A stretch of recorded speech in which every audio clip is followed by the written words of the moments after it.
चलो बच्चों, good evening, good afternoon. ठीक, चलो भाई स्टार्ट करते हैं। आज हम लोग 2014 का जो है सीरीज बेटा, अभ्यास सीरीज का 2014 के बेटा क्वेश्चंस आज हम लोग सॉल्व करेंगे। ठीक है, चलो भाई आगे बढ़ते हैं। सबसे पहला क्वेश्चन बेटा अपने पास है, एक हमसे ये बोल रहा है कि a certain number of spherical drops of liquid radius R coalesce to form a single drop. मिल करके क्या बना रहा है? सिंगल ड्रॉप बना रहा है। देखो भाई एक चीज कि हमेशा हमारे पास जो वॉल्यूम होगा हमेशा कांस्टेंट बना रहेगा।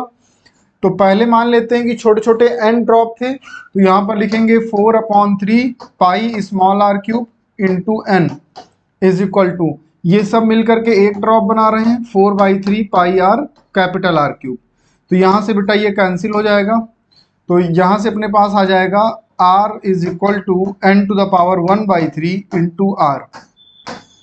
ठीक, अब हमसे पूछ रहा है कि एनर्जी रिलीज होगी या एब्जॉर्ब होगी, क्या हो रही है एनर्जी। तो एनर्जी वही पहले हम लोग फाइंड करते हैं।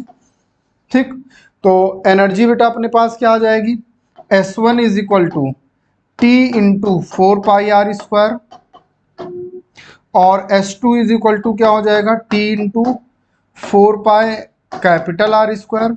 अच्छा, इसमें इंटू एन रहेगा, कितने ड्रॉप हैं, एन ड्रॉप्स है ना। तो अब हम लोग एनर्जी अगर निकालते हैं S1 माइनस S2, तो यहाँ से हमारे पास एनर्जी कितनी आ जाएगी, टी इंटू 4π कॉमन ले लेंगे, तो यहाँ से आ जाएगा NR² माइनस R²। ठीक, किसी बच्चे को कोई दिक्कत नहीं है। तो अब यहाँ से बेटा t इंटू 4π, तो यहाँ से n इंटू R² है अपने पास। तो हम लोग एक काम करते हैं कि इसमें बेटा एक काम हम लोग करते हैं, 4π है, अब R³ से मल्टीप्लाई करते हैं और R³ से डिवाइड कर देते हैं, और यहाँ पर 3 से मल्टीप्लाई करते हैं और 3 से डिवाइड कर देते हैं। अब R³ से डिवाइड भी करना है, तो NR² upon R³ minus R² upon R³। ठीक, अब बच्चा अगर ध्यान से देखोगे तो R³ यहाँ से अगर निकालोगे तो R³ की वैल्यू कितनी आ जाएगी, n स्मॉल R³। ठीक, n इंटू स्मॉल R³,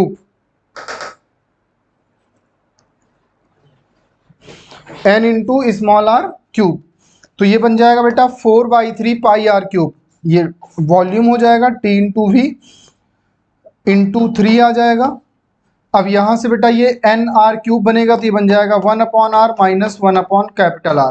अब देखो ये वाली वैल्यू बड़ी है और ये वाली वैल्यू छोटी है, तो जो रिजल्ट आएगा वो हमेशा पॉजिटिव आएगा, और रिजल्ट जब बेटा पॉजिटिव आएगा मतलब क्या है, एनर्जी हमारी रिलीज हो रही है। Answer is the first part. Clear है। चलो बच्चों, Ritesh Yadav good noon, good morning, Chandramohan Yadav. चले भाई आगे बढ़े बेटा, नेक्स्ट क्वेश्चन की तरफ बढ़ते हैं। कह रहा है कि हमारे पास ये बेटा कह रहा है कि steam eight 100 degree Celsius is passed into 20 gram of water at 10 degree Celsius when water acquires a temperature of 80 degree Celsius. Water कितना टेम्परेचर एक्वायर कर रहा है, 80 degree Celsius. The mass of water present will be. ठीक, देखो बात यह है कि यहाँ से एनर्जी दे कौन रहा है, स्टीम देगा, क्योंकि ये हाई टेम्परेचर पर है, और लो टेम्परेचर पर क्या है, नौसिन मोमिन गुड नून बेटा, गुड नून। और ये वाटर जो है 10 डिग्री सेल्सियस पर है, लोअर टेम्परेचर पर है, तो ये क्या करेगा, हीट ले रहा होगा ना। तो heat given is equal to heat gain, heat given is equal to heat taken. Heat कितना दे रहा होगा बेटा, हम लोग निकाल लेते हैं, m इंटू, अब ये स्टेट चेंज करेगा, फाइनली क्या बन रहा है, वाटर बन रहा है।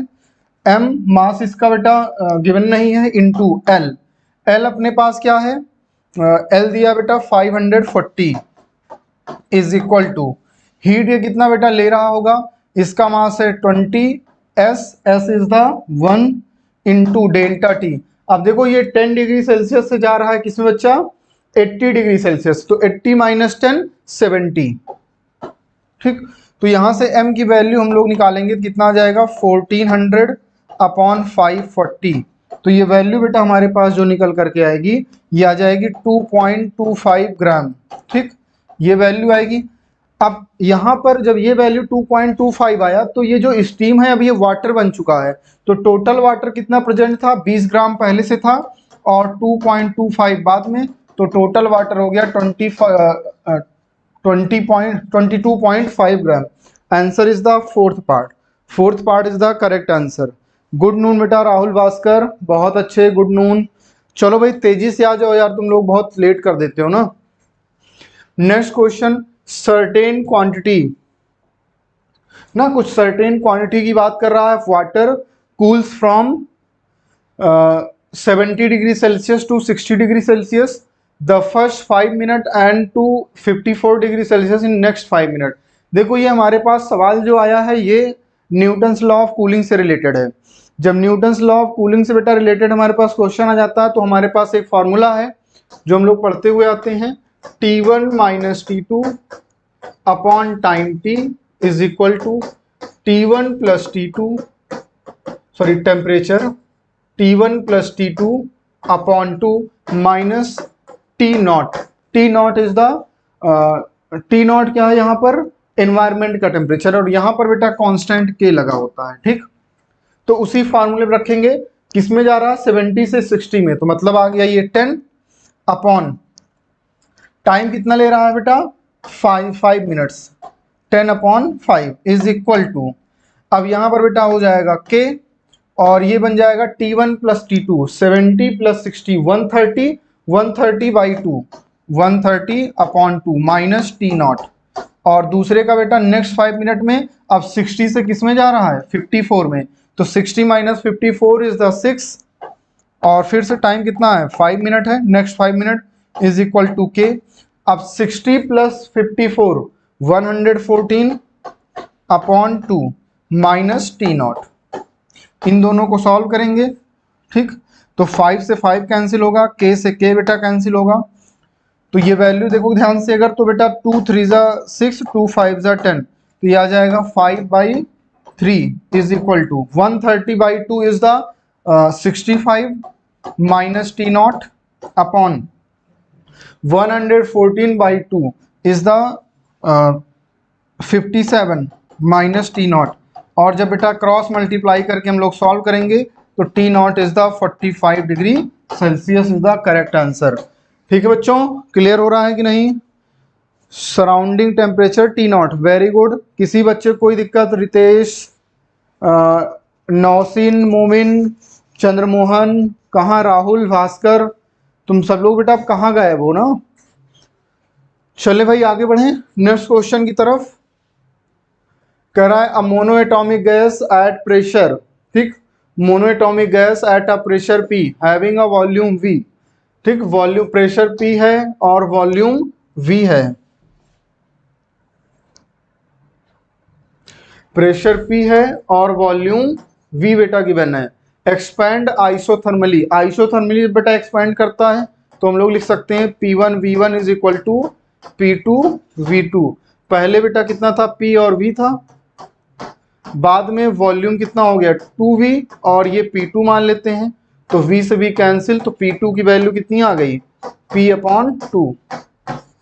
अब इसके बाद फिर ये एक्सपैंड कर रहा है 16V तक, कैसे, एडियाबैटिक प्रोसेस में। किसमें एक्सपैंड कर रहा है बच्चा, एडियाबैटिक प्रोसेस में। और जब एडियाबैटिक प्रोसेस बेटा जब एक्सपैंड करेगा तब हमें एक बात पता है कि एडियाबैटिक का फॉर्मूला क्या होता है, PV to the power gamma, तो P1 V1 is equal to P2 V2 to the power gamma. ठीक है, अब जरा P1 ले लेते हैं, कितना था बेटा, अब इसके लिए P1 क्या हो जाएगा P/2 और वॉल्यूम कितना है 2V है, 2V to the power gamma. Monoatomic gas के लिए गामा की वैल्यू बच्चा होती है 5/3, तो ये आ जाएगा 5/3। P2 एज इट इज रखेंगे, V2 is the 16V power gamma 5/3। ठीक, V2 इज द 16V। तो यहां से बेटा हम लोग अगर निकालते हैं तो P2 इज इक्वल टू, ठीक, P2 इज इक्वल टू, इसको बेटा P/2 ऐसे रहने देते हैं, और ये है 2V, ये 16V नीचे आएगा, और पावर बेटा वही हो जाएगी 5/3, क्योंकि दोनों की पावर कितनी थी 5/3। तो यहां से बेटा हम लोग V से V कैंसिल कर दें, V से V हम लोग कैंसिल कर देंगे। तो यहाँ से बेटा 2 8 जा 16, और 1/2 टू द पावर 3 अगर करेंगे तो P2 is equal to P/2 1/2 to the power 3 power 5/3, 3 से 3 कैंसिल, तो ये वैल्यू आ जाएगी P/2 टू द पावर 5, 2 2 जा 4, 2 जा 8, 2 जा 16, 2 जा 32, 32 इंटू 2 64। तो हमारे पास जो फाइनल प्रेशर जो निकल करके आएगा वो कितना हो जाएगा P/64। Correct answer is the third part, third part is the correct answer. देखो वॉल्यूम जब बढ़ेगा तब इसको प्रेशर को कम होना ही होगा ना, इस बात का विशेष हमें ध्यान रखना है। बताओ बच्चों, जो आ गए हैं कमेंट करके बताते चलें, ठीक, कौन कौन आ गया है।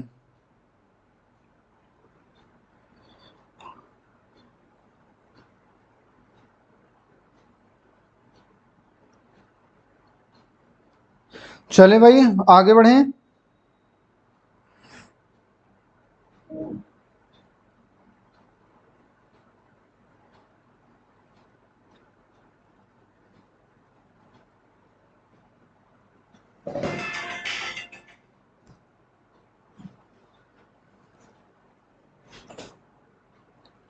चलो भाई बच्चों आ गए हैं सब लोग, गुड मॉर्निंग उत्कर्ष, उत्कर्ष सरोज गुड मॉर्निंग। चलो भाई आगे बढ़ते हैं नेक्स्ट क्वेश्चन की तरफ। आइस थर्मोडायनेमिक सिस्टम है, देखो थर्मोडायनेमिक प्रोसेस है, हमसे बोल रहा है वर्क डन। हमने बताया था पीवी डायग्राम कहीं पर भी दिखता है उसका एरिया फाइंड करो, ठीक। अब देखो अगर हम लोग यहाँ से यहाँ जा रहे हैं तो वॉल्यूम देखो बढ़ रहा है, और फिर यहाँ से जब यहाँ आ रहे हैं वॉल्यूम बढ़ रहा है, लेकिन हमें इधर से इधर जा रहे हैं फिर इधर से इधर आ रहे हैं, ठीक। तो जरा सा इसका एरिया हम लोग निकालते हैं, इस वाले ट्राइंगल का कितना हो जाएगा हाफ, बेस कितना आ जाएगा बेटा 2V0 टू V0, तो 2V0 minus V0 into height कितनी हो जाएगी 2P0 माइनस P0, तो ये आ जाएगा बेटा हाफ V0 P0। अब जरा इसके पास आते हैं तो इसका फिर से हाफ। अब देखो ये कहाँ जा रहा है 2V से V0, देखो ध्यान से ये जा रहा है ऐसे बना हुआ एरो, तो 2V0 से V0 जा रहा है, तो फिर से V0, और इधर कितना है बेटा ये 3P0 माइनस 2P0, तो ये बन जाएगा बेटा P0। यहां तक बताओ किसी बच्चे को कोई दिक्कत नहीं है। तो फिर से ये वैल्यू कितनी बन गई हाफ P0 V0, लेकिन यहाँ पर वॉल्यूम क्या कर रहा है डिक्रीज कर रहा है, यहाँ पर वॉल्यूम क्या कर रहा था इंक्रीज कर रहा था, और जब वॉल्यूम बेटा डिक्रीज कर रहा हो तो क्या ले लेते हैं नेगेटिव साइन ले लेते हैं, तो माइनस ले लेंगे, और दोनों को जब बेटा ऐड करेंगे तो आंसर क्या आ जाएगा 0 आ जाएगा। करेक्ट आंसर इज द 0, ठीक है। कोई बच्चे किसी बच्चे कोई दिक्कत। चलो the mean free path of molecule of a gas is inversely proportional to, बेटा मीन फ्री पाथ की बात कर रहा है। देखो मीन फ्री पाथ के बारे में एक बात हम लोग जानते हैं, लैम्डा इज इक्वल टू होता है 1/√2 pi d square into n, ये डायामीटर है, lambda is inversely proportional to the diameter का स्क्वायर, और जहां पर डायामीटर होता है वहीं पर रेडियस भी हम लोग ले सकते हैं, तो lambda is inversely proportional to the r square, तो आंसर हमारे पास क्या हो जाएगा inversely proportional to r square. Correct answer is the second part. बच्चों जो आ गए तुम लोग कमेंट करके बताते चलो कौन कौन आ गया है ना।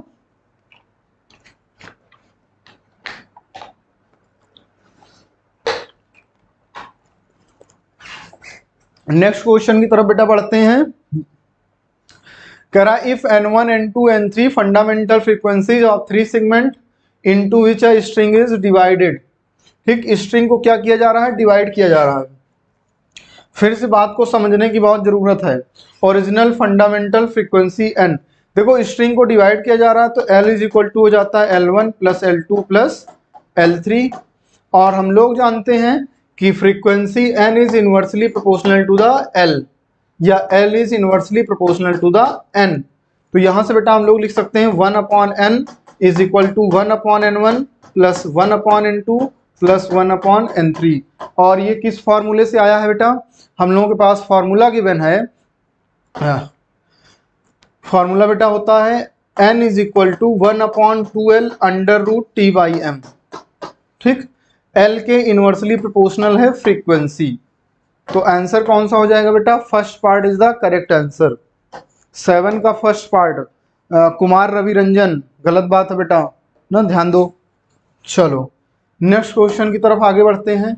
The number of possible natural oscillation of air column in a pipe closed eight one end of length 85 centimetre. देखो एक एंड पर बेटा क्लोज्ड है, ठीक, एक एंड पर जब क्लोज होगा तो इसको हम लोग क्या बोल सकते हैं? Closed organ pipe. और जो बच्चा क्लोज्ड ऑर्गन पाइप होता है वो हमेशा उसका एक नेचर होता है कि वो हमेशा कैसी फ्रीक्वेंसी शो कर रहा होता है? Odd harmonic. कैसी शो कर रहा होता है? Odd harmonic. ठीक, अब इसकी लेंथ कितनी है? 85 सेंटीमीटर। तो हम लोगों को पता है n इज इक्वल टू क्या होता है? v/4l, v/4l। तो यहां से v कितना है बेटा? 340 अपॉन 4 इंटू लेंथ कितनी है? 85 सेंटीमीटर। सेंटीमीटर जब बेटा मीटर में हम लोग चेंज करेंगे, अपॉन 100 मतलब मल्टीप्लाइड बाई 100। तो 4 से कैंसिल करते हैं, 4 8 जा 32, 4 5 जा 20, कैंसिल हो जाएगा, कितना आ गया? 100। जो फर्स्ट हार्मोनिक अपने पास है कितना आ गया? 100। और हमें कैसे रेशियो मिलते हैं? 1:3:5:7:9:11:13। तो 1 हो गया 100, दूसरा हो जाएगा 300, तीसरा हो जाएगा 500, चौथा हो जाएगा 700, पांचवा हो जाएगा 900, छठा हो जाएगा 1100, सातवां हो जाएगा 1300। लेकिन हमें बिलो द 1250 चाहिए। क्या चाहिए? Below the 1250।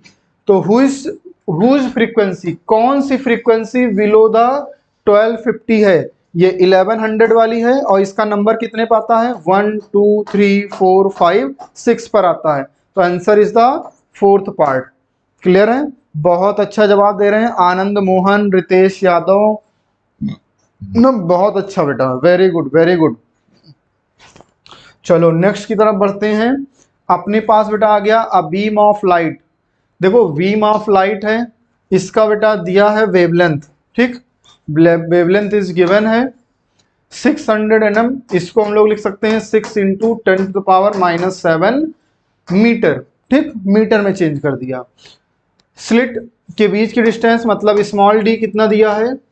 1 mm, 1 into 10⁻³ metre, resulting 2 metre away from distance between first dark fringes on either side on the central bright fringes. देखो भाई ध्यान से, ये स्क्रीन है, ये सेंट्रल है, सेंट्रल ब्राइट।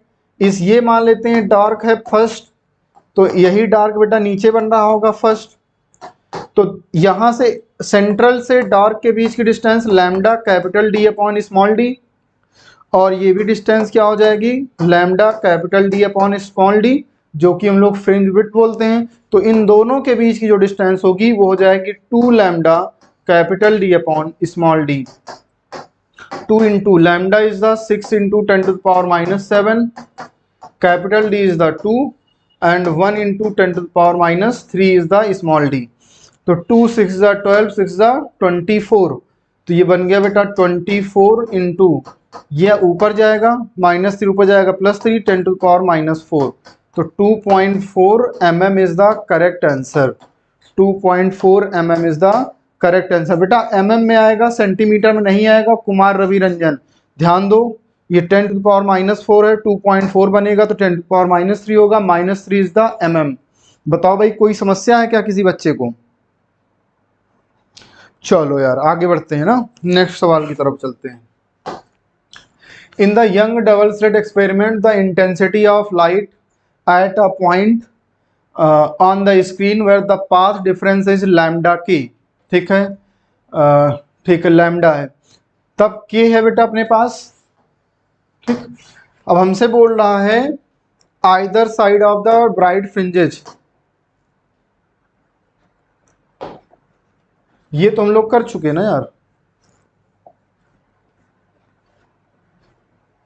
11 नंबर पे आ गए। ठीक, अब 11 नंबर पे बेटा हम लोग देखेंगे, कह रहा if the focal length of objective lens is increased magnifying power. देखो मैग्नीफाइंग पावर की अगर हम लोग बात करते हैं तो माइक्रोस्कोप का मैग्नीफाइंग पावर क्या करेगा, डिक्रीज करेगा ना, अगर ऑब्जेक्टिव लेंस की इंक्रीज करेंगे। और टेलीस्कोप के लिए क्या होता है, F not upon F E. Telescope के लिए एफ नॉट अगर बढ़ाएंगे तो फिर मैग्नीफाइंग पावर हमारी इंक्रीज करेगी ना। तो हमारे पास microscope will decrease and telescope will increase. Answer is the fourth part.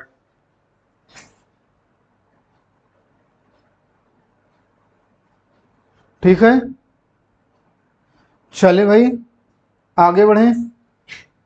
क्या स्केप कर दिया बेटा हमने?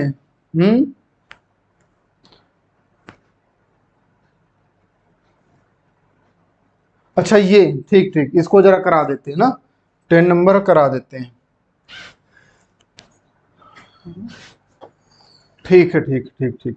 इंटेंसिटी हमें फाइंड करनी थी ना, यंग डबल स्लिट एक्सपेरिमेंट की बात कर रहा है। देखो एक फार्मूला पढ़ा होगा, I is equal to 4I0 cos square 5/2। ये पढ़ा है फार्मूला, तुम लोगों ने देखा हुआ होगा। देखो जब हम लोगों ने पाथ डिफरेंस है लैम्डा, पाथ डिफरेंस जब लैम्डा है तो phase difference phi is equal to 2 pi upon lambda into path difference is lambda. तो एंगल कितना आया, 2 पाई। ठीक, तो यहां पर लिखेंगे 4I0 cos square pi 2 pi upon 2। Cos pi की वैल्यू बेटा -1, ठीक, उसका स्क्वायर कर देंगे तो अपने पास आ जाएगा 4I0। 4I0 की वैल्यू कितनी दी है, k। 4I0 is the k। अब इसी के साथ अगर हम लोग कह रहा है कि पाथ डिफरेंस को λ/4 कर देते हैं तो फाई डैश कितना हो जाएगा, 2 पाई/λ इंटू λ/4। 2 2 जा 4 तो कितना आ जाएगा बेटा, ये π/2। तो ये हमारे पास बच्चा आ गया π/2। तो अब जो आई डैश आएगा वो आ जाएगा 4I0 कॉस स्क्वायर π/2 इंटू 2। तो ये बन गया π/4 कॉस π/4 इज द 1/√2। 1/√2 का स्क्वायर करेंगे तो 4I0/2। तो 4I0 इज द k, तो answer is the k/2 is the correct answer ना। k/2 is the correct answer. Very good Ayaan, बहुत अच्छे। कहाँ रहते हो बेटा तुम लोग, गायब हो जाते हो यार, आते नहीं हो। The length of prism is a. Angle of prism बेटा दिया है ए। ठीक, अब हमसे ये पूछ रहा है कि रिफ्रैक्टिंग सरफेस इज सिल्वर्ड, जिससे रिफ्रैक्शन हो रहा है उसको हम लोग सिल्वर्ड कर देते हैं। लाइट रे falling eight an angle 2a on the first surface returns back through the same path after suffering reflection at the silvered surface. देखो कुछ ऐसा केस है, ये सरफेस ऐसे सिल्वर्ड है, ऐसे कुछ आया ये लाइट रे, ये मान लेते हैं ऐसे परपेंडिकुलर है, ये एंगल आई है, आई की वैल्यू है बेटा 2a। और जब इसके पास जब पहुंचता है तो यहां से ऐसे ही वापस आ जाता है, ऐसे ही वापस आ जाता है। तो ये एंगल हो गया अपने पास 90 डिग्री, ये एंगल हो गया प्रिज्म एंगल ए। तो ये वाला एंगल हो जाएगा बेटा 90 - a। और जब भाई ये 90 ये ए, तो ये हो जाएगा 90 - a। और जब ये 90 - a तो ये वाला एंगल कितना हो जाएगा, ए हो जाएगा। तो हम लोग जानते हैं 1 into sine I, sine I is the 2a is equal to, फिर उसके बाद बेटा अपने पास आ जाता है यहां पर इसका रिफ्रैक्टिव इंडेक्स मान लेते हैं म्यू, म्यू इंटू साइन। अब बेटा रिफ्रैक्टिंग एंगल कितना है, ए है। ठीक, तो हम लोगों को एक बात बेटा पता है कि 1 इंटू, ठीक, 1 इंटू साइन ए की वैल्यू क्या रखेंगे, साइन ए कितना होता है 2 sine A into cos A is equal to mu into sine A. ठीक, तो साइन ए से बेटा साइन ए कैंसिल कर देंगे।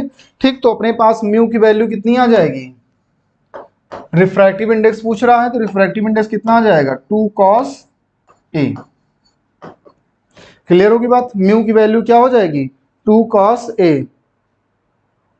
ठीक, कल्पना, चलो कोई नहीं कोई नहीं कल्पना, कुछ कोई दिक्कत नहीं है। चलो आगे बढ़ते हैं, नेक्स्ट क्वेश्चन की तरफ बढ़ते हैं। When energy of incident radiation, देखो एनर्जी जो आ रही रेडिएशन, मान लेते हैं जो एनर्जी आ रही थी बेटा वो अपने पास है थी एच न्यू। कितनी एनर्जी आ रही थी एच न्यू। ठीक, इंक्रीज बाय 20%। देखो पहले एच न्यू आ रही थी तो अपने पास लिख लेते हैं काइनेटिक एनर्जी के इज इक्वल टू, पहले आ रही थी एच न्यू माइनस कुछ भी जो फाइव बेटा अपने पास वर्क फंक्शन है, ऐसा कुछ था। अब कह रहा है एनर्जी जो आ रही थी उसको 20% बढ़ा दो। 20% बढ़ाने का मतलब अब जो होगा वो कितना हो जाएगा 1.2 एच न्यू। अब आ जाएगा 1.2 एच न्यू। ठीक, माइनस फाइव तो वही रहेगा, photo electron from metal surface increase from, kinetic energy 0.5 पहले थी, अब इंक्रीज होकर कितनी हो गई बेटा 0.8। ठीक, तो पहले थी बेटा 0.5, अब हो गई 0.8। ठीक, अब दोनों को जरा डिवाइड कर देते हैं। देखो इसको जब बेटा डिवाइड करेंगे तो ये इससे कैंसिल होगा। ठीक है, एक काम करते हैं, चलो बेटा एक काम करो, पहले यहां से एच न्यू पहले निकाल लेते हैं ना। तो एच न्यू अगर यहां से बेटा हम लोग निकालते हैं तो इज इक्वल टू 0.5 प्लस 5। ठीक, H nu is equal to 0.5 plus 5 और इसी में बेटा रख देते हैं 0.8 is equal to 1.2 H nu minus 0.5 minus अपने पास ये आ जाएगा बेटा, एक सेकेंड यार मिस्टेक हो रही है, 1.2 H nu is the 0.5 plus 5 minus 5, तो ये बेटा आ जाएगा 0.8 और जब इसको मल्टीप्लाई करेंगे बन जाएगा 0.6। ठीक, 0.06 प्लस ये आ जाए बन जाएगा बेटा 1.25 माइनस 5, तो ये आ जाएगा बेटा 0.25 इज इक्वल टू 0.2। तो यहाँ से 5 की वैल्यू कितनी आ जाएगी 1 इलेक्ट्रॉन वोल्ट।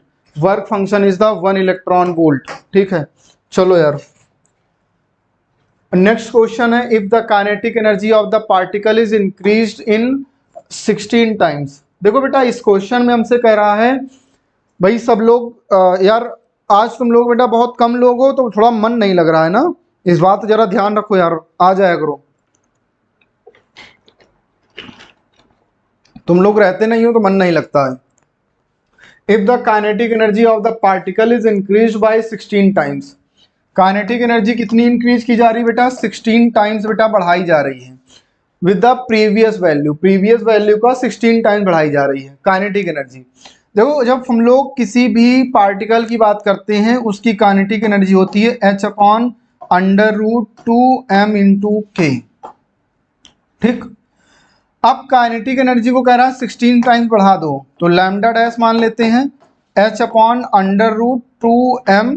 अब k क्या होगा 16 टाइम्स बढ़ गया 16k हो गया, डिवाइड कर दो h से h कैंसिल, 2mk से 2mk कैंसिल, तो आ जाएगा lambda upon lambda dash is equal to, देखो 16 ये ऊपर जाएगा तो बन जाएगा 4, तो लैम्डा डैश कितना हो गया लैम्डा बाई 4।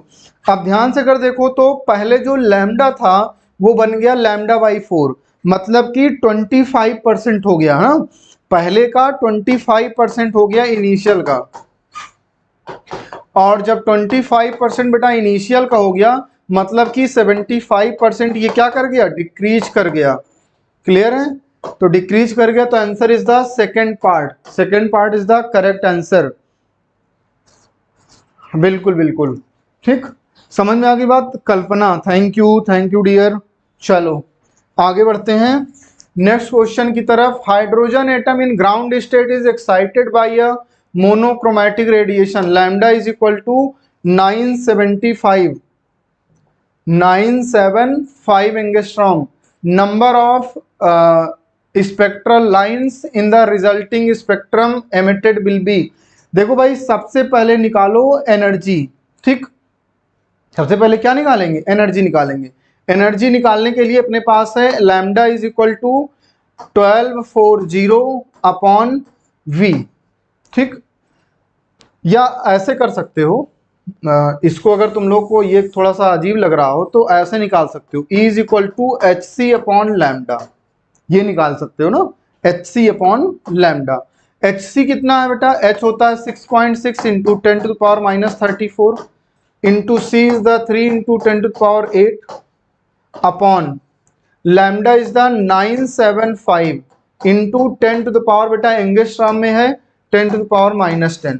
तो यहां से जो एनर्जी बेटा अपनी जो निकल करके आएगी, एनर्जी अपने पास जो बच्चा निकल करके आएगी वो कुछ आ जाएगी 12 पॉइंट समथिंग ना, 12 पॉइंट समथिंग कुछ एनर्जी आ जाएगी, 12.5 के आसपास इलेक्ट्रॉन वोल्ट के आसपास, ऐसे कुछ इलेक्ट्रॉन 12.5 इलेक्ट्रॉन वोल्ट के आसपास अपनी एनर्जी आ जाएगी। और जब ये एनर्जी आ गई तब ये देखा गया कि ये जो एनर्जी बेटा अपनी आई हुई है, ये energy n is equal to 1 पर जो एनर्जी होती है और n इज इक्वल टू 4 पर जो एनर्जी होती है, ठीक। n इज इक्वल टू 1 पर कितनी एनर्जी होती है? माइनस का 13.6 इलेक्ट्रॉन वोल्ट, और n इज इक्वल टू 4 पर 13.6 अपॉन 4 कर देंगे बेटा तो ये अपने पास वैल्यू कुछ आ जाएगी पॉइंट में समथिंग करके ना, E is equal two point में समथिंग वैल्यू आ जाएगी इलेक्ट्रॉन वोल्ट में। तो जब दोनों का डिफरेंस करते हैं तो हमारे पास कुछ ये वैल्यू आती है। तो यहां पर हम लोग लगाते हैं n into n minus 1 upon 2 resulting spectrum के लिए, तो हो जाता है बेटा 4 माइनस 1 अपॉन 2, 2 जा 4, तो ये वैल्यू आ जाती है बच्चा 6, ठीक। जरा सा इसमें कैलकुलेशन थोड़ा ज़्यादा है, बस इसमें कैलकुलेशन का ध्यान रखना है कि जब ये वैल्यू हम लोग निकालेंगे ये समथिंग में आएगी, 12 पॉइंट कुछ वैल्यू आएगी, और जब n इज इक्वल टू 1 पर हमने एनर्जी देखी तो 13.6 है माइनस का, n इज इक्वल टू 4 पर हमने निकाला तो कुछ वैल्यू आई पॉइंट में करके, अब दोनों का डिफरेंस देखा तो कुछ इसके इक्वल वैल्यू आ रही है, तो हमने मान लिया कि किसके बीच का स्पेक्ट्रम है, n इज इक्वल टू 1 से n इज इक्वल टू 4 के बीच का स्पेक्ट्रम है, ठीक। तो हम लोगों ने लगा दिया स्पेक्ट्रम के लिए कितनी लाइंस उसमें लाई करेंगी। नंबर ऑफ लाइंस के लिए हमारे पास फार्मूला होता है, नंबर ऑफ लाइंस के लिए फार्मूला क्या है? n into N minus 1 by 2, n is the 4, 4 into 4 minus 1 by 2 is the 6 is the correct answer. Clear है? चले भाई आगे बढ़ें। The binding energy per nucleon of 3 lithium 7 and 2 helium 4 nuclei are 5.60 and 5.60 and 7.06 MeV mega electron volt respectively in nuclear reaction. देखो भाई एक बात ध्यान रखनी है, ये है binding energy per nucleon. Lithium का है, लिथियम के पास कितने न्यूक्लियन है? 7, तो यहाँ पर लिखो 7 इंटू 5.60, वैल्यू कितनी निकल कर आएगी? 700, 7 6 42, 7 5 35 प्लस 4 39.20 इलेक्ट्रॉन वोल्ट, ये हो गई। अब जरा इसके लिए निकाल लेते हैं, तो 4 न्यूक्लियन है इंटू कितनी एनर्जी है? 7.06, 4 6 24, 4 7 28, और इसके लिए भी यही वैल्यू हो जाएगी, तो नेट वैल्यू कितनी हो जाएगी? 2 इंटू 28.24, तो हमारे पास एनर्जी कितनी हो गई बेटा? ये वैल्यू आ जाएगी 8456, ठीक। ये अपने पास यहाँ पर इतनी है और इतनी एनर्जी इसके पास है, तो एनर्जी रिलीज कितनी हुई? 56.48 माइनस 39.20। चलो भाई इसका जरा सा आंसर बताओ सब लोग बेटा, क्लियर कट बेटा आंसर बताओ इसका तुम लोग। 17.3 मेगा इलेक्ट्रॉन वोल्ट, कितना आ जाएगा? 17.3 मेगा इलेक्ट्रॉन वोल्ट। बहुत अच्छे, very good very good very good. चलो आगे बढ़ें नेक्स्ट क्वेश्चन की तरफ। रेडियो आइसोटोप, देखो ये पुराना क्वेश्चन है, हाफ लाइफ गिवन है। क्या गिवन है? Half life. ये बेटा हाफ लाइफ गिवन है, ठीक, जब हाफ लाइफ बच्चा हमारे पास गिवन है तो हमसे कह रहा है और y है, x और y है, स्टेबल है। Sample of the rock from a cave was found to be x and y, x और y का जो रेशियो मिलता है 1/7, तो x upon x plus Y कितना हो जाएगा 1/8। ठीक, तो x कितना बचा 1/8 ना। तो अब हम लोग जरा सा देखते हैं, जब 1 रहा होगा तो 1 से 1/2 एक हाफ लाइफ लगा, फिर 1/2 से 1/4 दूसरा हाफ लाइफ लगा, 1/4 से 1/8 तीसरा हाफ लाइफ लगा। कितने हाफ लाइफ लगे बेटा 3 हाफ लाइफ। ठीक, तो 3 से मल्टीप्लाई कर देंगे, 14 3 4.2 into 10⁹ years. Answer is the third part. बहुत अच्छा बेटा जवाब दे रहा है अयान, अनुश्री, धनराज, ये सब लोग बहुत अच्छा बेटा जवाब दे रहे हैं। चलें आगे बढ़ें। आज भाई बहुत कम बच्चे हैं ना, गायब, सब गायब हैं। The given graph represent VI characteristics of a semiconductor device. Semiconductor device, देखो VI कैरेक्टरिस्टिक्स किसका है, ये सोलर सेल का है। ठीक, किसका है बच्चा, ये सोलर सेल का है। वेर पॉइंट ए जो था ओपन सर्किट को रिप्रेजेंट करेगा, और जो पॉइंट बी हमारे पास होगा वो शॉर्ट सर्किट को रिप्रेजेंट करेगा। अच्छा, बायोकेमिस्ट्री क्लास चल रही थी, चलो कोई बात नहीं। नेक्स्ट पढ़ते हैं, the barrier potential of a PN junction depends on. देखो भाई, जब बैरियर पोटेंशियल की बात कर रहा है पीएन जंक्शन के, अब बेटा वो टाइप्स ऑफ सेमीकंडक्टर, बिल्कुल। अब हमारे पास कौन सा सेमीकंडक्टर यूज किया जा रहा है इस पर भी डिपेंड करता है। अमाउंट ऑफ डोपिंग पर भी डिपेंड कर रहा होता है। टेम्परेचर पर भी डिपेंड कर रहा होता है। तो तीनों बातों पर बेटा डिपेंड कर रहा होता है, और जब तीनों बातों पर डिपेंड करेगा तो आंसर क्या हो जाएगा, A, B and C. Very good, 19 का C part. Kalpana D part, very good very good very good. ठीक, ascending motor, a speeding motorcyclist sees traffic jam ahead of, traffic jam बेटा फेस कर रहा है ahead of, he slows down 36 kilometre per hour. ठीक, he find that traffic has eased and a car moving ahead of him at 18 kilometre per hour is honking at a frequency. देखो ये simple सा question किसका है, Doppler effect का है। जब Doppler effect का सवाल आता है तो हमारे मन में एक क्वेश्चन आ जाता है, देखो दोनों एक दूसरे की तरफ आ रहे हैं ना, speeding, he slow down to 36 kilometre, he find that traffic is end a car moving ahead to him, एक कार उसकी तरफ आ रही है। ठीक, और जो कि कितना हार्न दे रही है 1392, मतलब एफ नॉट की वैल्यू ये है।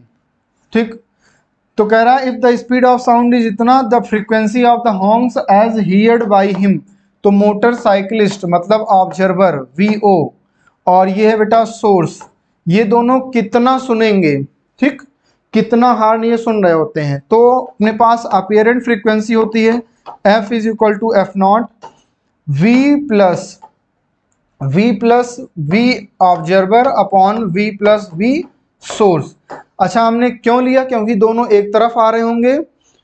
ठीक, जब दोनों एक तरफ बेटा आ रहे हैं तब उनकी स्पीड क्या होगी, बढ़ेगी। स्पीड बढ़ेगी मतलब भाई कहीं पर डीजे बज रहा हो और डीजे तुम्हारे पास आ रहा हो और आप डीजे के पास जा रहे हो तो ज्यादा फ्रीक्वेंसी सुनाई पड़ेगी, तो हम लोग सब कुछ ऐड कर देंगे।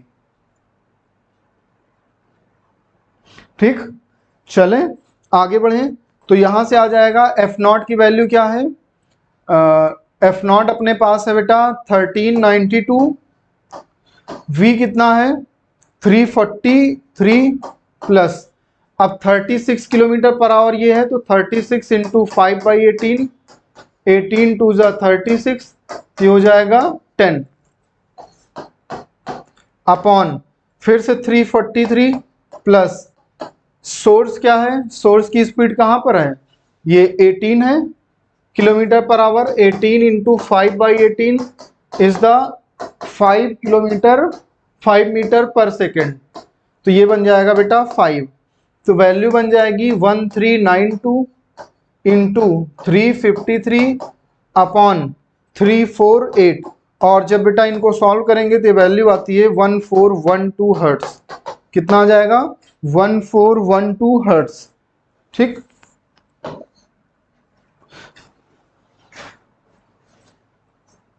नहीं सेम डायरेक्शन में नहीं मूव कर रहे हैं बेटा, ध्यान से ज़्यादा देखो। Slows down, he find that traffic has eased and a car moving ahead of him. Ahead का मतलब है उसकी तरफ आ रहा है ना, उसकी तरफ आ रहा है। ये जरा इंपॉर्टेंट बात है। चलें आगे बढ़ें। 21, a conducting sphere of radius r is given a charge q, the electric potential. देखो भाई, कंडक्टिंग स्फीयर का बात कर रहा होता है, तो कंडक्टिंग स्फीयर का सिंपल सा मतलब है कि ये कंडक्टिंग स्फीयर है। कंडक्टिंग स्फीयर में जो भी चार्ज है वो सारा कहाँ पर होता है? सरफेस पर होता है। और जब चार्ज जब सरफेस पर होता है तब ये किसकी तरह बिहेव करता है? एक स्फेरिकल सेल की तरह बिहेव करता है। और स्फेरिकल सेल के अंदर इलेक्ट्रिक फील्ड 0 होती है, और स्फेरिकल सेल के अंदर पोटेंशियल जो हमारा होता है वो सरफेस पर जो पोटेंशियल होता है उसके इक्वल होता है। ठीक, तो ई हमारे पास 0 होगा। ये answer is the second part. Ayaan very good. ठीक, कल्पना कोई कंफ्यूजन तो नहीं है तुम्हें?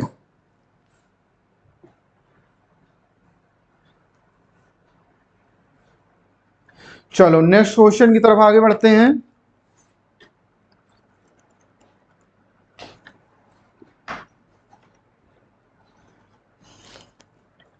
कह रहा है a light with energy flux. Energy flux बेटा जो आपको ये दिख रहा है ये इंटेंसिटी है। क्या है? इंटेंसिटी इसको बोलते हैं। क्या बोलते हैं? इंटेंसिटी। ठीक, intensity. Thank you so much कल्पना।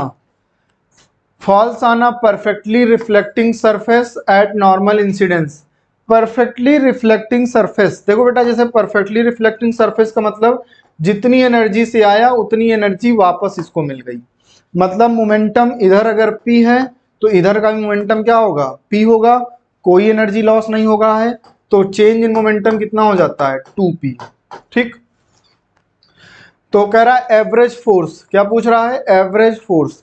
और फोर्स के बारे में एक चीज हम लोग जानते हैं, delta P upon delta T। Change momentum with respect to time is called force. तो delta P is equal to 2P upon delta T। और P हमारे पास क्या होता है बेटा? फोटोन में E by C, C into delta T। ठीक, अब जरा सा एरिया से मल्टीप्लाई कर दें और एरिया से डिवाइड कर दें, तो energy per unit area per unit time is called intensity. तो ये हो जाएगा बेटा 2IA अपॉन सी। ठीक, अब 2 रख दिया हमने, I की वैल्यू ये गिवन है 25 into 10⁴ upon area is the 15 centimetre का स्क्वायर, 15 इंटू 10⁻⁻⁴ अपॉन, ठीक, C इज द 3 इंटू 10⁸ 3 5 15। ठीक, अब 5 से जब बेटा मल्टीप्लाई करेंगे 25 इंटू 2, 25 इंटू 2 50, 50 इंटू 5 250। तो ये वैल्यू कितनी आ जाएगी? ये आ जाएगी बेटा 250 इंटू 10⁻। अब जरा ध्यान देना, -4 और +4 0, और 8 जब बेटा ऊपर जाएगा तो -8 बन जाएगा। ठीक, तो यहां से वैल्यू आ गई 250 इंटू 10⁻⁻8। तो ये वैल्यू आ जाएगी 2.5 इंटू 10⁻⁻6। और ये आंसर किसमें दिख रहा है? सेकंड पार्ट में दिख रहा है। बहुत सारे बच्चों ने अच्छा जवाब दिया है बेटा, थैंक यू सो मच। बहुत अच्छे, अच्छा कर रहे हो बेटा तुम लोग ना, very good very good. If force, force velocity और टाइम, फोर्स वेलोसिटी और टाइम बेटा रिलेशन फाइंड करना है हमें। एक बात पता है, फोर्स इज इक्वल टू होता है मास इनटू एक्सेलरेशन, और acceleration is equal to v upon T, तो this is m v t to the power -1। Answer is the, अच्छा हमें निकालना क्या बेटा, मास निकालना है ना। तो एक काम करते हैं, मास इधर भेजते हैं, mass is equal to F T upon V, तो इसको लिख सकते हैं F T V inverse, F T V inverse. Answer is the fourth part is the correct answer. बताओ भाई कल्पना, अयान, आनंद मोहन, यार क्लियर हो रहा है कि नहीं क्लियर हो रहा है, बताते चलो बेटा, या तुम लोग गायब हो जाते हो। चले भाई, a projectile is fired from the surface of the earth with a velocity 5 metre per second से एक फायर किया जा रहा है, ठीक। अब जरा इंपॉर्टेंट बात यह है बेटा, एंगल थीटा पर with the horizontal another projectile, दूसरा प्रोजेक्टाइल है fired from another projectile 3 metre per second at the same angle follows a trajectory, same angle से फेंका जा रहा है, ट्रेजेक्ट्री भी सेम बन रही है। projectile fired from the earth, the value of acceleration due to gravity on the planet, planet पर acceleration due to gravity क्या होगी, ठीक है।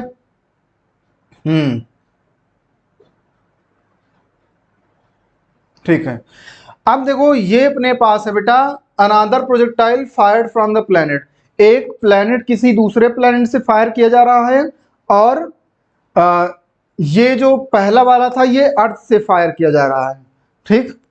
हाँ यही रहना है ना, क्लास बेटा देखते रहो। कल्पना, आनंद मोहन, वेरी गुड, बहुत अच्छे। चलो भाई, दो तीन बातें हैं। देखो जब ट्रेजेक्ट्री को, सेम ट्रेजेक्ट्री को फॉलो करने का मतलब हो गया कि ये अगर यहां से यहां जा रहा है तो दूसरा वाला भी यहां से यहां फॉलो कर रहा है उसी ट्रेजेक्ट्री को, तो दोनों का जो रेंज है वो क्या हो जाएगी, सेम हो जाएगी, ठीक। तो क्या लिखेंगे, U square sine square theta upon G, ये पहले वाले के लिए हो गया, u1 लिख देते हैं। दूसरे वाले के लिए u2 square sine square theta upon G dash, क्योंकि ये दूसरे प्लेनेट पे है इसलिए जी डैश, एंगल सेम है इसलिए साइन 2 थीटा होता है ना बेटा, 2 थीटा, तो ये 2 थीटा और 2 थीटा कैंसिल हो जाएंगे, ठीक है। तो यहां से बेटा u1 का स्क्वायर 5 का square 25 upon 10 is equal to u2 का स्क्वायर 3 का स्क्वायर 9 अपॉन जी डैश। जब बेटा इसको सॉल्व करोगे तो 2.5 आएगा, तो जी डैश की वैल्यू कितनी आ जाएगी, 9 अपॉन 2.5, ठीक। तो इसको 90 कर लो, ये पॉइंट हटा दो, 25 3 जा 75 और ये वैल्यू लगभग में 3.5 आ जाएगी। Correct answer is the 3.5। बहुत अच्छे Anushree, Dhanraj, very good, same range same angle, हाँ ठीक है, सेम ट्रेजेक्ट्री को फाइंड कर निकाल रहा है, सेम ट्रेजेक्ट्री को फॉलो कर रहा है, मतलब कि रेंज हमारी सेम होगी, एंगल भी सेम था। चलो, a particle is moving such that its position, देखो इसकी डिफरेंट डिफरेंट पोजीशन दी गई है, एक ये है, एक ये है, एक ये है। हमें बताना है एवरेज वेलोसिटी। वी एवरेज क्या होता है बेटा, net displacement upon total time.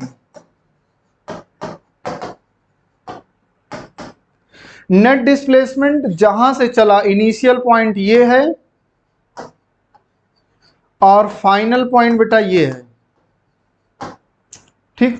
तो हम लोग अगर लिखेंगे तो फाइनल माइनस इनिशियल, फाइनल है बेटा 13 आई कैप प्लस 14 जे कैप, एक्स वाले को आई कैप के साथ, वाई वाले को जे कैप के साथ, इनिशियल वाला -2 आई कैप माइनस प्लस 3 जे कैप, अपॉन टाइम कितना लगा 0 से 5 सेकंड का,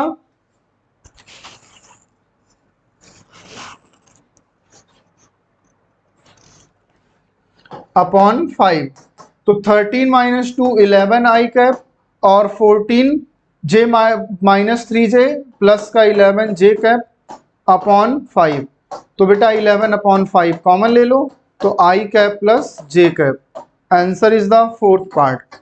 क्या कर रहे हो बेटा आनंद मोहन, बताओ क्या बोल रहे हो, समझ नहीं पा रहे हैं तुम्हारी बात हम।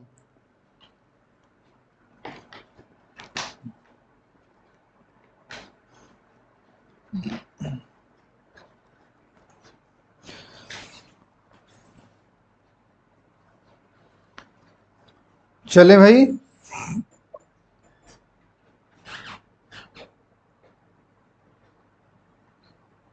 ऐड होगा तो ऐड क्यों होगा बेटा, फाइनल माइनस इनिशियल करेंगे। A system consist of three masses m1, m2, m3 connected by a string passing over a pulley p m1 m2। ठीक है, हमें बेटा एक्सेलरेशन फाइंड करना है डाउनवर्ड डायरेक्शन में। जरा सा फिगर की तरफ बढ़ते हैं। ठीक, जरा देखो बेटा, समझते हैं। ये अपने पास है बेटा m1 हैंग्स फ्रीली, ऐसे पुली के सहारे m1 ऐसे लटका हुआ है। ठीक, और ये है m2 और ये है बेटा m3। कोफिशिएंट ऑफ फ्रिक्शन इन दोनों के पीछे कितना लग रहा है, म्यू। तो यहां पर बेटा फोर्स जो लग रहा होगा म्यू इंटू m3g, यहां पर फ्रिक्शन जो लग रहा होगा म्यू इंटू m2g। ठीक, और यहां पर बेटा लग रहा होगा mg m1g। और ये एक्सेलरेशन a अगर इसका होगा तो इन दोनों का भी एक्सेलरेशन कितना होगा, a। और कोई दिक्कत नहीं बेटा, जितने ज्यादा से ज्यादा सवाल जब ट्राई करोगे तब उतनी तेजी से सवाल लगने शुरू हो जाएंगे ना, इस बात का ध्यान रखना है, अभी परेशान नहीं होना है। ठीक, तो एक्सेलरेशन हो जाता है बेटा F net, total force upon total mass. Total force कितना हो जाएगा बेटा, देखो ये वाले फोर्स अपोजिट डायरेक्शन में लग रहे हैं, एक्सेलरेशन के अपोजिट डायरेक्शन में, इसलिए इनको माइनस कर देंगे। अच्छा, सब सारे m के इक्वल हैं, तो इसको भी mg लिख सकते हो, इसको भी mg लिख सकते हो म्यू mg, और इसको भी म्यू mg लिख सकते हो। तो अपोजिट डायरेक्शन में टोटल फोर्स लग रहे हैं 2 म्यू mg। ठीक, इसको माइनस साइन के साथ, और एक्सेलरेशन की डायरेक्शन कितना फोर्स लग रहा है mg अपॉन नेट मास 3m। तो बेटा mg अगर कॉमन ले लेते हो तो यहां से आ जाएगा 1 minus 2 mu upon 3m, m से m कैंसिल, तो अपने पास आ जाएगा g/3 1 माइनस 2 म्यू। ठीक, ये आंसर हो जाएगा g/3 1 माइनस 2 म्यू। ठीक, जरा सा नीचे बेटा आंसर दिया गया है, ये g/3 1 minus 2 mu is the correct answer. Clear है, अब तो आ गया होगा ना, करके दिखा चुके हैं। ठीक, the force F acting on a particle of mass m is indicated by the force time graph shown below. The change in momentum, हमें बेटा फाइंड करना है चेंज इन मोमेंटम, और हम लोग जानते हैं फोर्स टाइम ग्राफ का जो चेंज इन मोमेंटम होता है, मतलब जो एरिया होता है वही हमारे पास चेंज इन मोमेंटम देता है, फोर्स टाइम ग्राफ का एरिया। ठीक, एरिया फाइंड करो, इसका एरिया बताओ बेटा, हाफ बेस टू हाइट 6, ये आ गया बेटा 6। नीचे वाले का 2 इंटू 3 6। ठीक, और इसका देखो तो 4 इंटू 3 12। तो ये 6 इसको कैंसिल कर देगा क्योंकि ये ऊपर है और ये नीचे है, कैंसिल हो जाएगा, बचेगा कितना 12। तो चेंज इन मोमेंटम कितना आ गया 12, ये आ गया 12 न्यूटन पर second. 12 Newton second is the correct answer. बहुत अच्छे कल्पना, अयान वेरी गुड, बहुत अच्छे, अनुश्री धनराज, आनंद मोहन, ये सब बहुत अच्छा कर रहे हैं। अब बैलून विद मास, ये यार बहुत फेमस क्वेश्चन है ना, ये हर बार अपने सामने आ जाता है। एक बैलून है जिसका मास है बेटा m, descending down with an acceleration a, how much mass should be removed from it so that it starts moving up with an acceleration a। देखो बेटा, पहले ऐसे बैलून था, mg नीचे लग रहा होगा और ये नीचे जा रहा था। m इंटू ए, टेंशन मान लेते हैं t। टेंशन कितना मान लिया हमने, t। हम हमेशा टेंशन मान के ही चलते हैं ना। तो क्या लिखेंगे, M A is equal to M G minus का t। तो यहां से t की वैल्यू कितनी आ गई, M G minus M A. ठीक। अब कह रहा है कि अब इसी वैल्यू का मास कम कर दो कितना। अब मान लेते हैं मास कितना कम हो गया, m माइनस m1। m1 हमने कम कर दिया, तो ये हो गया g। और अब ये किधर जा रहा है, starts moving with an acceleration up, ऊपर की तरफ a से, टेंशन तब भी t। तो क्या लिखेंगे, m minus m1 into A is equal to t minus m1 into G. तो ये आ गया बेटा M A minus m1 A, T की वैल्यू यहां से लिखो M G minus M A minus M G plus का m1 जी। ये एम जी कैंसिल, और ये बेटा इधर आएगा तो आ जाएगा 2ma is equal to m1 को इधर लेकर के आओ, तो यहां से बन जाएगा बेटा a प्लस जी, और m1 कॉमन ले लेंगे, तो m1 की वैल्यू आ गई 2ma upon a plus G. 2ma upon a plus G. Correct answer is the first part. Very good, बहुत अच्छे, बहुत अच्छा बच्चे जवाब दे रहे हैं, बहुत अच्छे। चले भाई,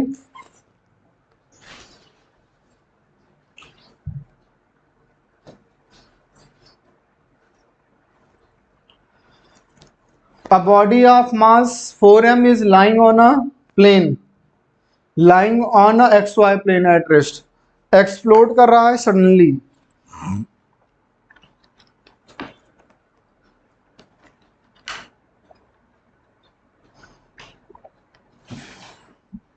मनीष शर्मा, कल्पना, थैंक यू सो मच, बहुत अच्छे।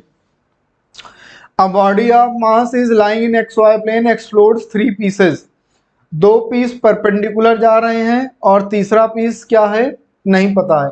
2 पीसेज ऑफ इक्वल मास, तो 3 पीस हैं तो एक का मास m, दूसरे का m और तीसरे का 2m हो जाएगा। दोनों जो सेम मास वाले हैं परपेंडिकुलर जा रहे हैं, तो इसको मोमेंटम अगर लिखें तो P1 plus P2 plus P3 is equal to 0। ठीक। P1 का कितना आ जाएगा momentum, P1 is m into V I cap, P2 is m into V J cap is equal to P3। Negative sign का कोई मतलब वैसे है नहीं। ठीक है। जब इसका बेटा मोमेंट नेट निकालोगे तो यहां पर आ जाएगा M V under root 2, magnitude निकाल रहे हैं, ये P3 आ गया मैग्नीट्यूड। हमसे पूछ रहा है net kinetic energy.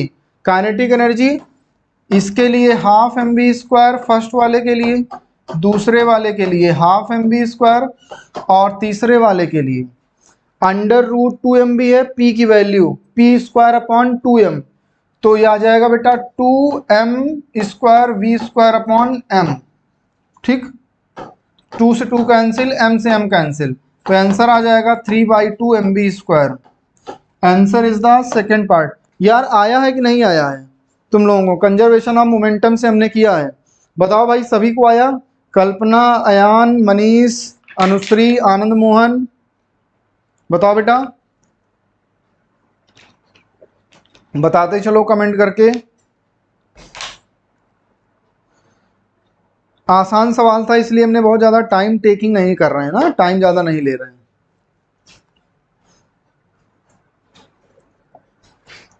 Next question is the oscillation of a wave x is equal to a cos omega t। हमसे बोल रहा है बेटा which of the following graph shows correctly the variation of a with respect to t। a का t के साथ variation हमसे पूछ रहा है। Clear Kalpana, thank you so much ना, दिल से थैंक यू सो मच। ठीक। चलो हम लोग बेटा हम पूछ रहे हैं कि acceleration with respect to time. ठीक। एक्सेलरेशन देखो, एक्सेलरेशन होता है minus omega square into X, तो a इज इक्वल टू आ जाएगा minus omega square x is equal to a cos omega T. देखो ग्राफ किसका होगा, कॉस का। कॉस का ग्राफ कुछ ऐसा बनता है, लेकिन यहां पे लगा है माइनस, इसीलिए कहां से निकलेगा, नीचे से। ये वाला होगा ग्राफ, कहां से लेंगे, नीचे से लेंगे। समझ में आ गई बात। नीचे से क्यों लिया, क्योंकि यहां पर लगा है माइनस। ठीक, आंसर देखो, answer is the third part. Third part is the correct answer. और हमने बताया क्यों हमने नीचे वाला क्यों लिया, प्रेफर किया, क्योंकि माइनस साइन लगा हुआ था। ठीक, चले भाई बच्चों। A solid cylinder of mass 50 kg and radius 0.5 metre, solid cylinder है, इज फ्री टू रोटेट। क्या कह रहा है बेटा, फ्री रोटेट कर रहा है about the horizontal axis. A massless string is wound round the cylinder with one end attached to the it other hanging freely. Tension in the string required to produce an। देखो बेटा हमें tension find करना है, ठीक, और angular acceleration दिया है। मतलब ये है कि एंगुलर एक्सेलरेशन का मतलब उसमें टॉर्क क्रिएट हो रहा है। क्या क्रिएट हो रहा है, टॉर्क। देखो एंगुलर एक्सेलरेशन का मतलब ही होता है कि टॉर्क क्रिएट होना। तो टॉर्क इज इक्वल टू क्या हो जाएगा, I into alpha, I into alpha. ठीक, तो टॉर्क हो जाता है बेटा force into perpendicular distance. Perpendicular distance क्या हो जाएगी भाई, रेडियस हो जाएगी। Radius is the perpendicular distance into R is equal to ion 50 newton. Very good very good very good. I बेटा सिलेंडर के लिए हो जाता है half M R square into alpha is the two revolution दिया है पर सेकेंड स्क्वायर। टू रेवोल्यूशन पर सेकेंड स्क्वायर बेटा हमारे पास वैल्यू दी गई है ना, एंगुलर एक्सेलरेशन।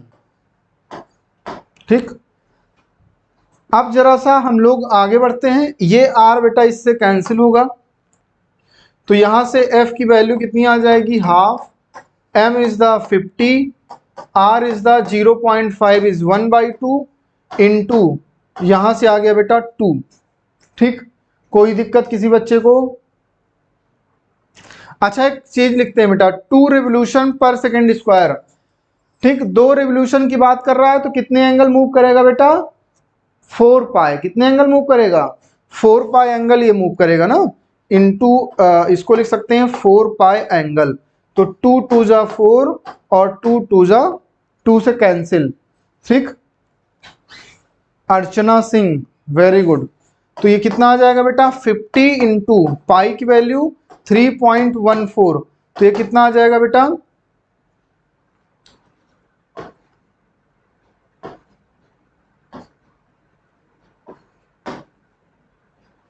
ठीक 157.0 न्यूटन। ठीक, correct answer is the last part. यार हमको लग रहा है तुम लोगों को समझ में नहीं आया ना ये क्वेश्चन।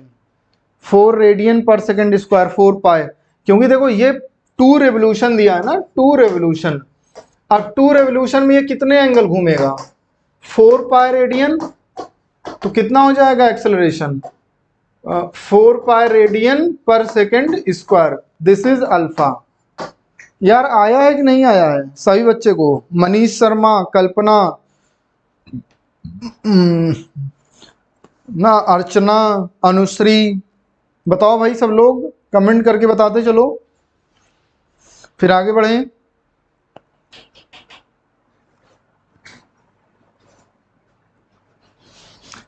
कोई नहीं कोई नहीं, नहीं आया कि नहीं आया, मिस्टेक छोड़ो, मिस्टेक तो होता रहता है, कोई दिक्कत नहीं है, कोई नहीं कोई नहीं। चलो, the ratio of acceleration for a solid sphere. देखो भाई ये बहुत पुराना सवाल है ना। इंक्लाइन प्लेन पर देखो जब रोल कर रहा होता है तब एक्सेलरेशन, रोलिंग के टाइम कितना होता है, फॉर्मूला है G sine theta upon 1 plus K square upon R square. और विदाउट स्लिपिंग ना, विदाउट रोलिंग मतलब स्लिप कर रहा, without slipping and slipping down the inclined without rolling. अब रोल नहीं कर रहा है, अब रोल नहीं कर रहा है। Komal Verma, very good, thank you बेटा। तो जब रोल नहीं कर रहा होगा तब सिंपल एक्सेलरेशन होता है जी साइन थीटा। ठीक, हमें इन्हीं दोनों का रेशियो फाइंड करना है। डिवाइड करेंगे, जी साइन थीटा कैंसिल, तो केवल क्या बचेगा 1 upon 1 plus K square upon R square. और सॉलिड स्फीयर के लिए के स्क्वायर अपॉन आर स्क्वायर की वैल्यू जो होती है बेटा, ये होती है 2/5। कितनी होती है? 2/5। तो आ जाएगा 5/7। तो आंसर इज द 5:7। बहुत अच्छे, very good very good very good, बहुत अच्छा। चले भाई आगे बढ़ें।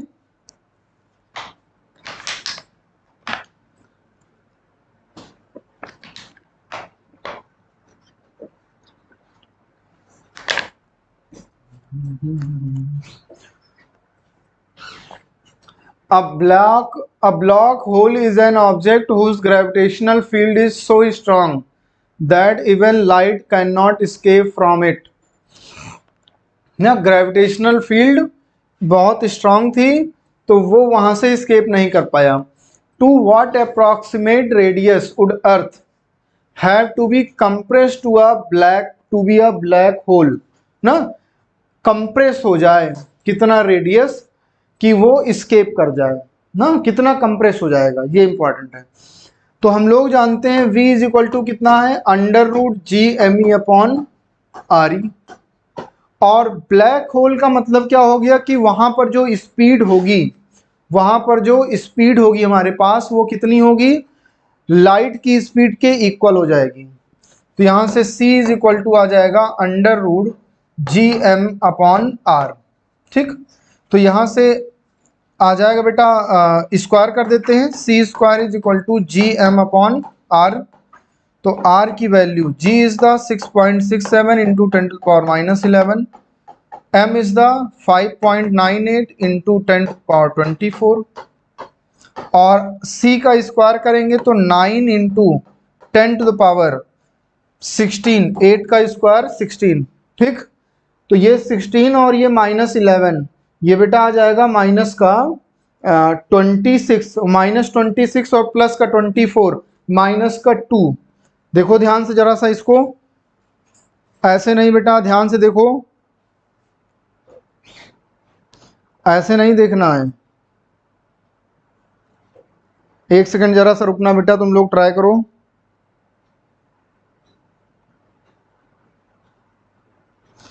इसका आंसर बताओ बेटा, अनुश्री, धनराज, अयान, क्या होगा आंसर,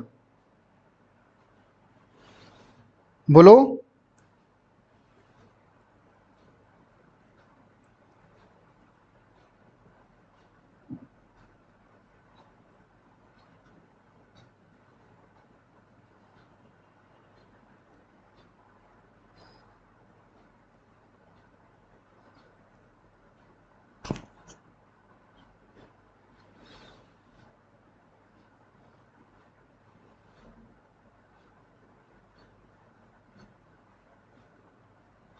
चलो, तो आंसर कितना आया बेटा, 10⁻²।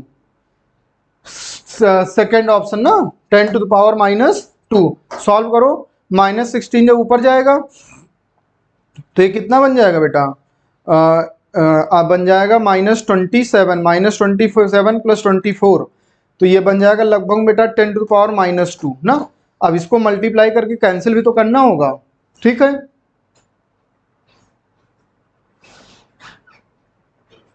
अच्छा यहाँ पे, ठीक है, कोई दिक्कत नहीं है। तब भी बेटा सॉल्व करोगे तो 10⁻² ही आंसर आएगा ना, थर्ड पार्ट।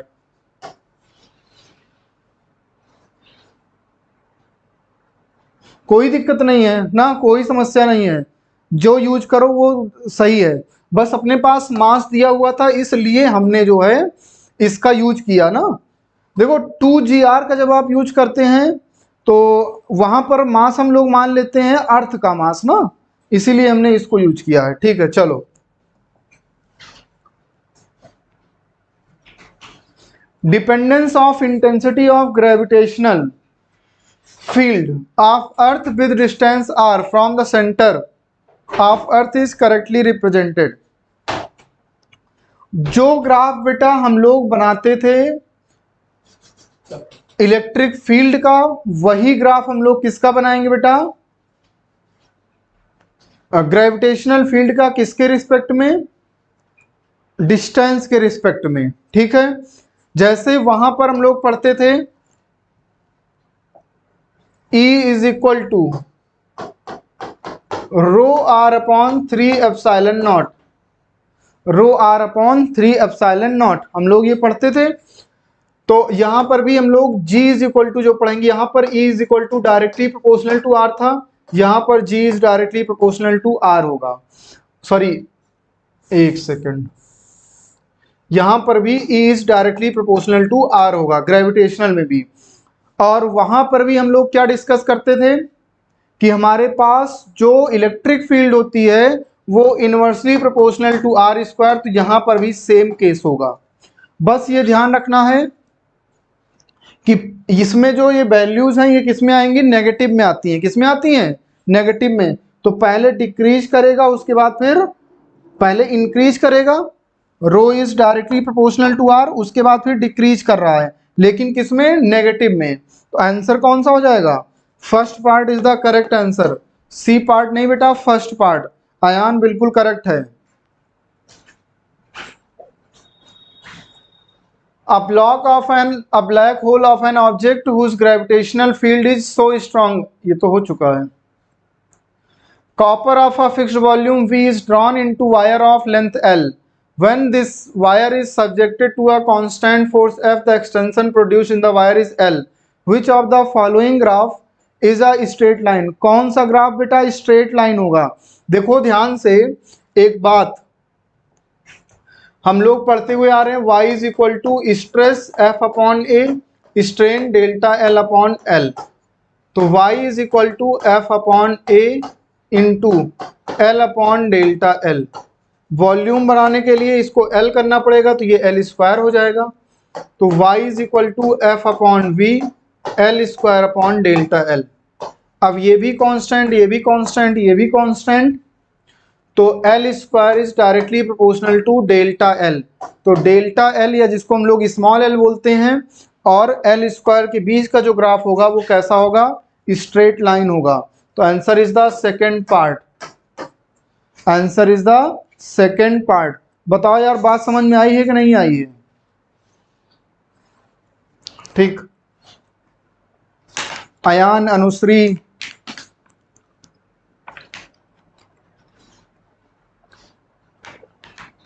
कल्पना, मनीष, चलो फिर से अपने पास है two thin slab of dielectric constant. ये K1 और K2 बेटा भरा हुआ है, डाइलेक्ट्रिक कांस्टेंट K1 और K2 ये भरा हुआ है। ठीक है, अब हमसे बोल रहा है कि inserted between the plates parallel plate capacitor as shown in the figure, the variation of electric field E between the plates with distance d as measure from P is correctly represent। देखो जब हम लोग dielectric भर देते हैं तो हमारे पास electric field क्या हो जाएगी, E बाई K हो जाएगी, E बाई K1, मतलब डिक्रीज कर जाएगी। और यहां पर लिखेंगे तो E बाई K2। ठीक, और K2 बड़ा है K1 से, तो ये जब वैल्यू ये नीचे वाली बड़ी होगी तो ये वाली वैल्यू डिक्रीज करेगी, ज्यादा डिक्रीज करेगी, और ये वाली वैल्यू थोड़ा इससे कम डिक्रीज करेगी। ठीक, तो जरा सा आंसर देखते हैं। पहले इलेक्ट्रिक फील्ड ये है, उसके बाद इलेक्ट्रिक फील्ड हमने बताया जब डाइलेक्ट्रिक कांस्टेंट आता है डिक्रीज करेगी, तो इलेक्ट्रिक फील्ड बेटा डिक्रीज की है। उसके बाद फिर इलेक्ट्रिक फील्ड क्या करेगी, फिर डाइलेक्ट्रिक कांस्टेंट के बीच में गैप है, फिर वहां पर इंक्रीज करेगी, और इंक्रीज करने के बाद फिर से क्या करेगी, डिक्रीज करेगी और ज्यादा डिक्रीज करेगी। ऐसा कौन से केस में हो रहा है, थर्ड पार्ट में हो रहा है। तो correct answer is the third part. Very good, very good, बहुत अच्छे Anushree Dhanraj, very good. In a region, the potential is represented by Vx, y, z is equal to, ये वैल्यू दी गई है। तो हमें बेटा इलेक्ट्रिक फोर्स निकालना है। ठीक, देखो भाई एक बात समझो कि अपने पास V गिवन है, तो हमें बेटा निकालना होगा इलेक्ट्रिक फील्ड। इलेक्ट्रिक फील्ड होती है dV by dx I cap, dV by dy j cap, dV1 dz k cap. जब करेंगे बेटा इन दोनों में x है तो डिफरेंशिएशन कितना आएगा, 6 माइनस 8y। ठीक, x का हो जाएगा, y कांस्टेंट है, बचा रहेगा। ठीक है, हर्षिता गुप्ता कहाँ गए अभी तुम अभी तक। ठीक, उसके बाद फिर प्लस का ये i कैप हो गया, प्लस जब dy का करेंगे इस ये और ये होगा क्योंकि इसका तो जीरो हो जाएगा। तो अपने पास आ जाएगा 8x प्लस 6z जे कैप, और जब z के रिस्पेक्ट में करेंगे तो इन दोनों का ये दोनों जीरो हो जाएंगे, केवल क्या बचेगा 6y कैप।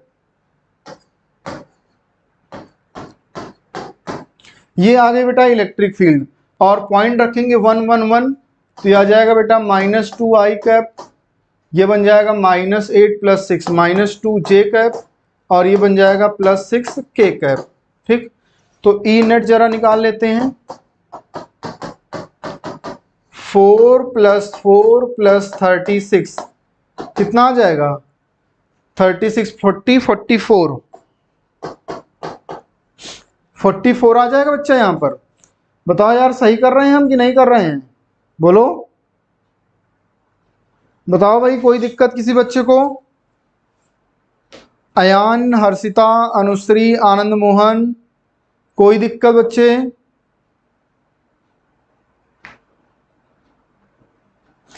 बताओ यहां तक कोई समस्या है क्या किसी बच्चे को,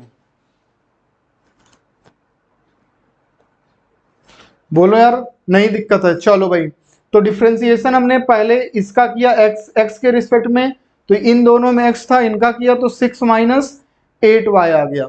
फिर अपने पास y के रिस्पेक्ट में कर रहे थे, इन दोनों में y था तो इसका किया तो -8x प्लस का 6z। ठीक, 6y, एक सेकेंड 6z, ठीक है। और फिर z के रिस्पेक्ट में कर रहे थे, केवल इसका करेंगे तो 6y, फिर 1 1 1 हमने बेटा वैल्यू रख दी। ठीक, फिर ये अपने पास वैल्यूज आ गई √44। अब हमें बेटा कह रहा है कि the electric force experienced bye a charge of 2 coulomb, 2 coulomb charge पर कितना फोर्स लग रहा होगा। तो F इज इक्वल टू क्या हो जाता है, Q इंटू ई। ठीक, तो Q इंटू ई कितना हो जाएगा बेटा, ये वैल्यू आ जाएगी 2 इंटू ई इज √44। √44 को अगर बेटा हम लोग बाहर निकालते हैं तो ये वैल्यू आ जाएगी 6√5, 2√4 इंटू 11, तो ये वैल्यू बेटा कितनी बन रही है, 4√11। ठीक, ये जरा बेटा चेक करो कहीं गलत तो नहीं है, एक बार जरा देख लेते हैं।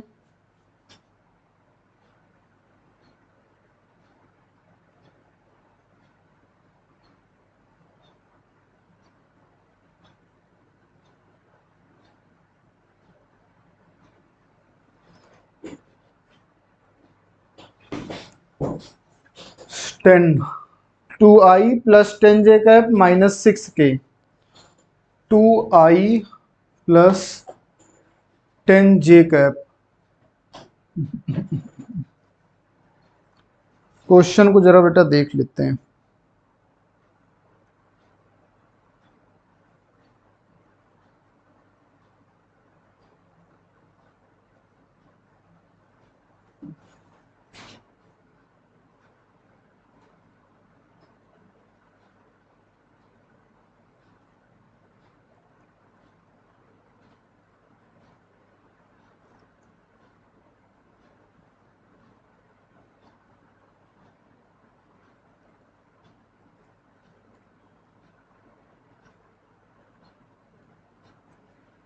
अच्छा ये बेटा y यहाँ भी है, ठीक ठीक, y यहाँ पर भी है, तो ये बन जाएगा 6z, ठीक है, तो ये 10j कैप आ जाएगा, तो ये बन जाएगा बेटा 100, ठीक, 100 बन जाएगा, ठीक है। तो ये बच्चा आ जाएगा अपने पास, ये वैल्यू टोटल निकालने पर ये वैल्यू बेटा आ जाएगी 140, ठीक। तो Q इंटू ई जब हम लोग बेटा करेंगे तब ये अपने पास वैल्यू कितनी आ जाएगी, 2 into under root 140, under root 140 हो जाएगा बेटा 2 इंटू 2 इंटू 35, तो ये आ जाएगा बेटा 4 root 35 newton. Correct answer is the fourth part, ठीक है बेटा, कोई दिक्कत नहीं। चलो यहां देखना बेटा, जब y एक्सिस का हम लोग करेंगे dv अपॉन dy, तब ये 6y भी तो आ जाएगा बेटा, 6z यहां से निकल करके आएगा, तब हमारे पास 4 रूट 35 आ जाएगा। कोई दिक्कत है बेटा? आई एम सो सॉरी बेटा, ध्यान नहीं दिया हमने, ठीक। चलें आगे बढ़ें, किसी बच्चे को कोई दिक्कत?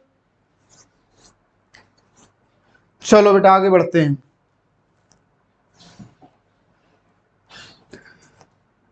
To cities are 150 kilometre apart, electric power is sent, electric power दी जा रही है from one city to another city through a copper wire, the fall of potential per kilometre 8 volt, हर 1 किलोमीटर में बेटा 8 वोल्ट का आ रहा है, तो नेट पोटेंशियल कितना हो जाएगा 150 किलोमीटर इंटू 8, तो ये आ जाएगा बेटा, ऐसे ही रहने देते हैं।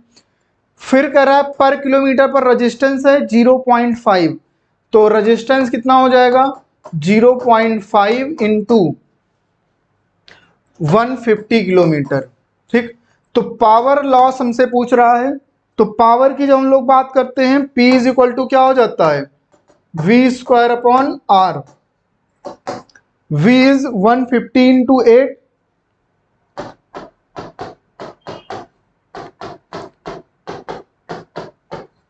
अपॉन ये है बेटा 0.5 इंटू 150, ये इससे कैंसिल हो जाएगा, ठीक। तो यहां से आ जाएगा बेटा 150 इंटू 64, और ये जब 1/2 बनेगा तो ये बेटा 2 ऊपर आ जाएगा। बात क्लियर हो रही है ना, 2 बेटा ऊपर आ जाएगा। बताओ कोई दिक्कत है क्या किसी बच्चे को? बताओ बेटा कोई समस्या, किसी बच्चे को कोई दिक्कत? चलो तो अब जरा सा इसको बेटा जब सॉल्व करेंगे तो 2 4 जा 8, या 2 इसको हम लोग डायरेक्ट बेटा लिख सकते हैं 300 इंटू 64, और जब बेटा इसको हम लोग सॉल्व करेंगे तो आ जाएगा 19.2 kilo joule, kilo watt. Answer is the 19.2 kilo watt is the correct answer.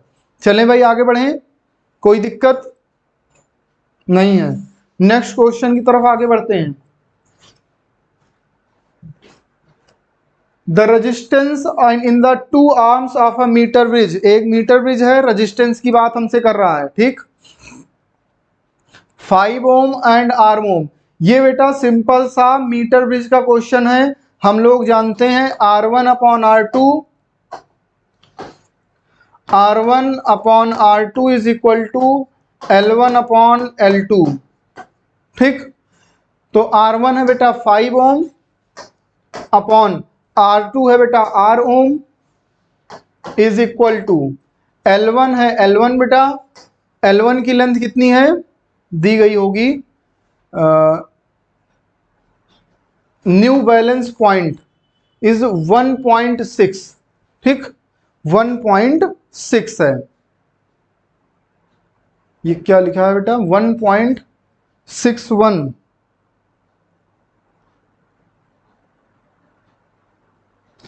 ये है बेटा 1.61 L1, 1.6 L1 अपॉन, चले बेटा 100 माइनस L1, ये है 100 माइनस L1। बताओ यहां तक किसी बच्चे को कोई दिक्कत? ठीक, तो ये बन जाएगा बेटा 1.6 L1, ठीक।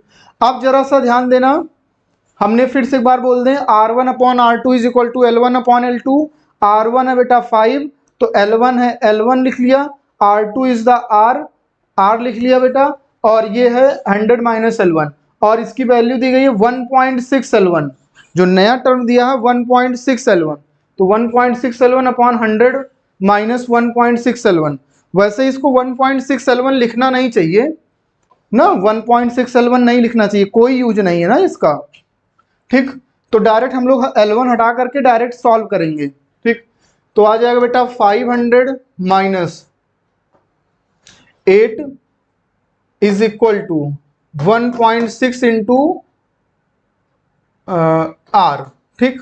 तो यहां से R की वैल्यू कितनी आ जाएगी, R की वैल्यू बेटा कितनी आ जाएगी यहां से, बताओ जल्दी से।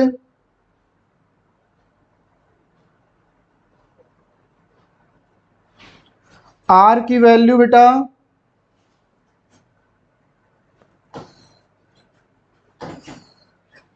अच्छा, जब संट कर दिया जाता है R और मतलब इसी के साथ, तो ये बन जाएगा R/2 ना, तो ये बन जाएगा R/2, ठीक है, ठीक ठीक ठीक ठीक। जरा सा इसको बेटा फिर से एक बार करना पड़ेगा ना। चलो इतना था बेटा अपने पास। तो अब हमसे बोल रहा है कि R था बेटा 5 upon R is equal to L1 upon 100 minus L1, ठीक। इसके बाद फिर हम लोग करेंगे, जब ये हमारे पास बेटा संट कर दिया जाता है R और, तो बन जाएगा R/2, तो 5 upon R/2 is equal to, ये वैल्यू हो जाती है बेटा 1.6 L1 अपॉन 100 माइनस 1.6 L1, ठीक। अब क्लियर होगी बात। अब जरा सा यहां से बेटा आ जाएगा 2 into 5 upon R is equal to 1.6 L1 upon 100 minus 1.6 L1। बताओ अभी यहां तक कोई दिक्कत है किसी बच्चे को, बोलो बेटा।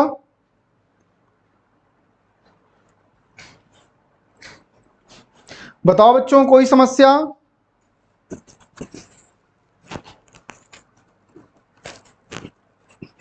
ठीक। किसी बच्चे को कोई दिक्कत, ये ना संट, ये संट बेटा R हो जाएगा, तो यहां से जब दोनों पैरेलल जब बेटा कनेक्ट हो जाएंगे तो कितना आ जाएगा R/2 अयान, ठीक।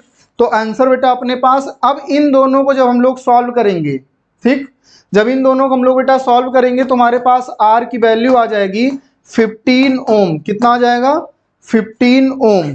क्लियर है।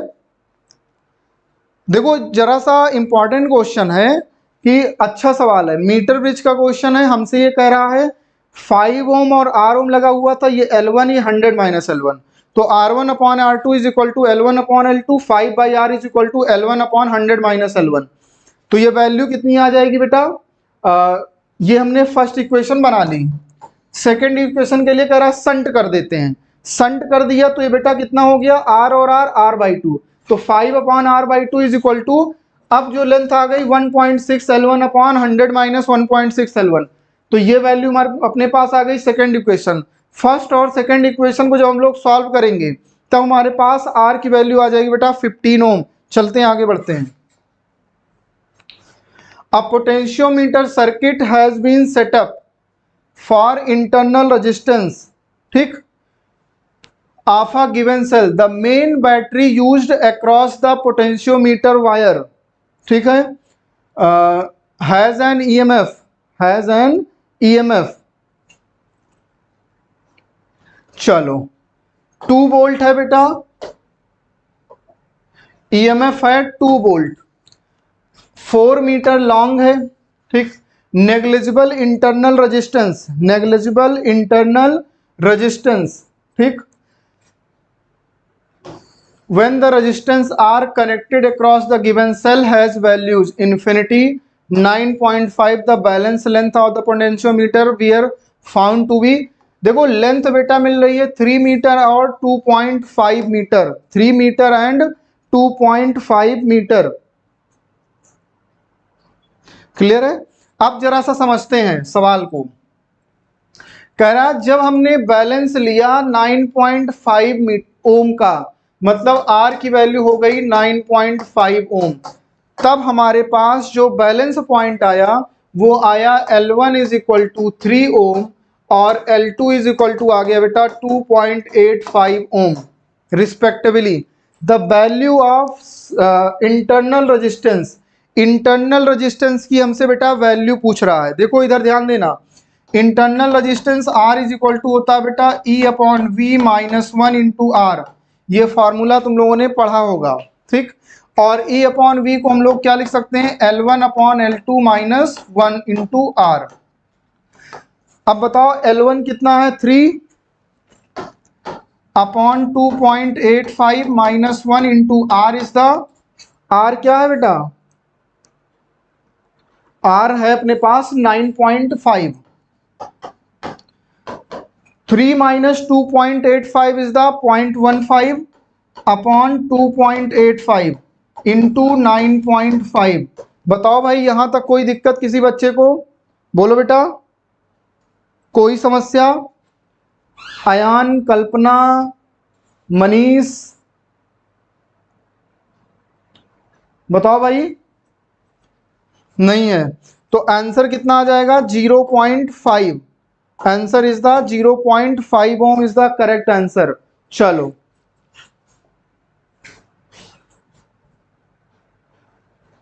following figure shows the arrangement of bar magnets in different configuration.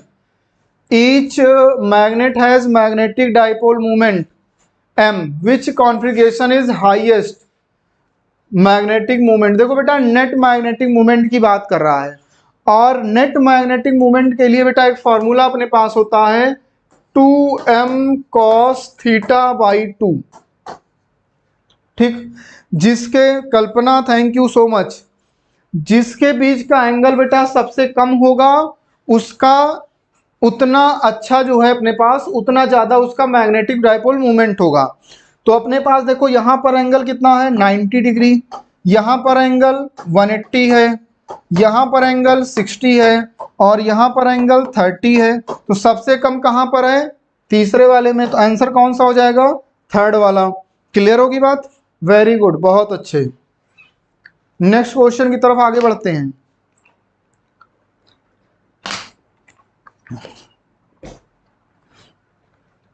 In an ammeter, 0.2% of main current passes through the galvanometer. If resistance of galvanometer is G, the resistance of ammeter will be, resistance of ammeter will be, इधर देखो बेटा,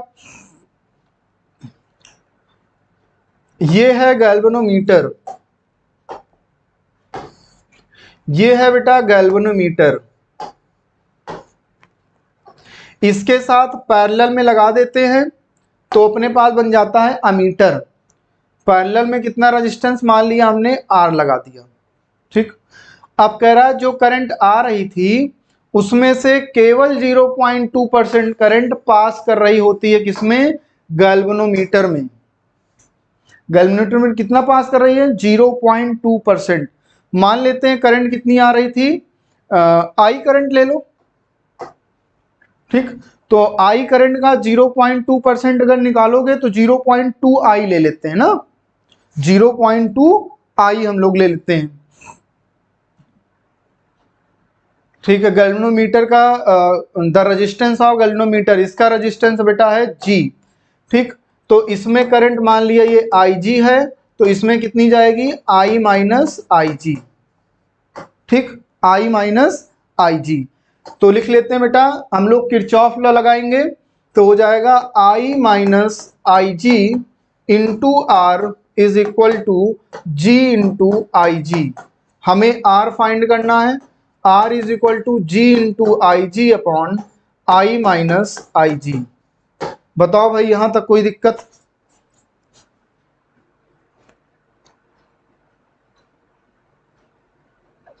ठीक है, कोई समस्या बेटा नहीं है। अब जरा सा हम लोग यहां पर वैल्यू रखेंगे, इसमें जो करंट जा रही है गैल्वेनोमीटर में 0.2% है टोटल करंट का।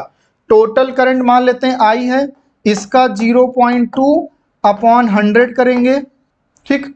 कितनी आ जाएगी, 2 इंटू 10⁻³ करंट जा रही है, 2 इंटू 10⁻³ आई। इतनी करंट जा रही है।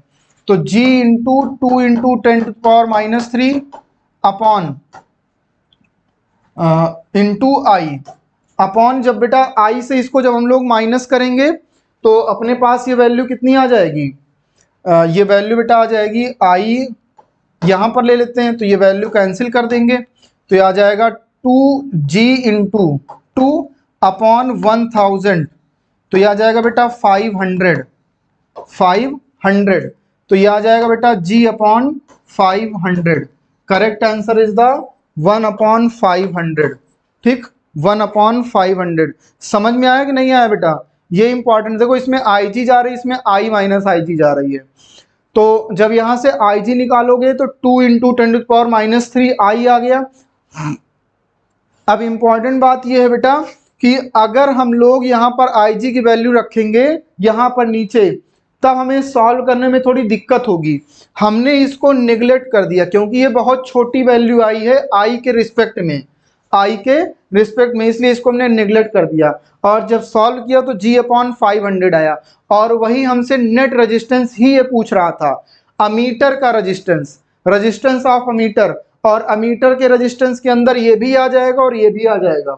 अगर केवल हम लोग इसका निकालेंगे तो 1/499 आ जाएगा, और दोनों का जब निकालेंगे तो 1/500 आ जाएगा। क्लियर है?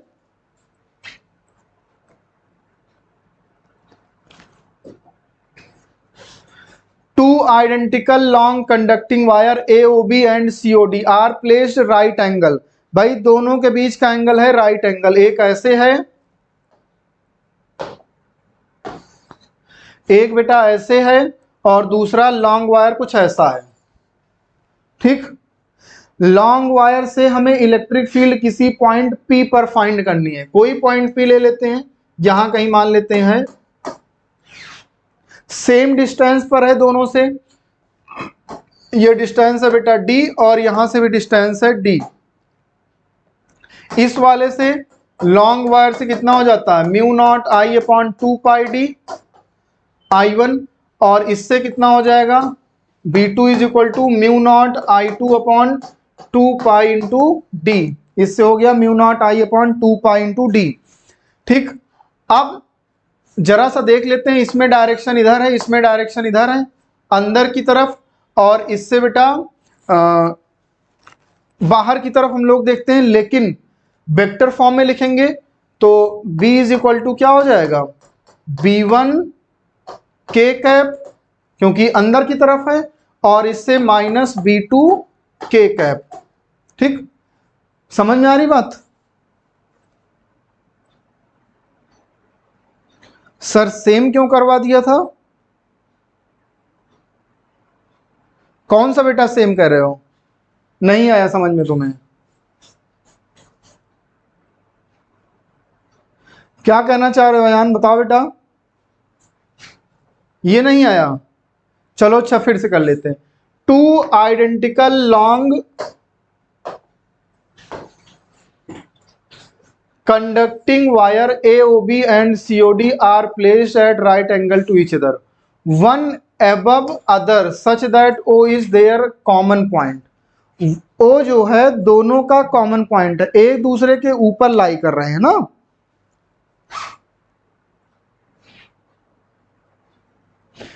हाँ तो बेटा ये क्वेश्चन नहीं 43 नंबर बेटा पहले करा चुके हैं। नहीं नहीं नहीं नहीं, उसमें बेटा देखा होगा तुमने कि 43 नंबर में सर्कुलर वायर था, इसमें लॉन्ग वायर है, बस ये है। ठीक,